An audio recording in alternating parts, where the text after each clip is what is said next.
In the research department, the bulk of the work that we do is actually not within the garden gates. It's out throughout the state. Here we're looking at penstemon herringtonii. It's found in these sagebrush habitats, basically throughout this I-70 corridor from Eagle up towards Gypsum. The penstemon herringtonii is globally listed as what we call a G3 species.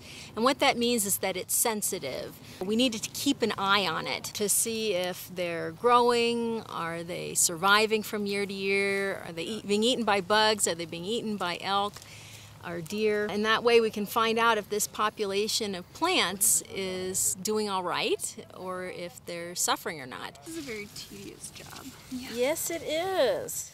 There's something so exciting about taking this data, but we don't really know what's going on until we go back to the office. We are free to move about the whole Rocky Mountain region, and we have the ability to bring the plants back to the gardens for display to educate the public about what's going on. We work really closely with a lot of different collaborators, federal agencies like the Bureau of Land Management, Forest Service, National Park Service, Fish and Wildlife Service, etc., to help collect data on these plants. They're getting our data on a yearly basis. They're seeing those trajectories on a yearly basis and are making decisions about how to protect this land. Everybody loves Colorado, lives in Colorado because it's a beautiful place to be. If we were not helping the BLM to manage these lands appropriately, we might end up with more barren landscapes, and there would just be a lot less to enjoy in terms of the natural beauty of the state. This is not the only plant that we're studying. We do work with probably about 50, 60 different rare plants across Colorado.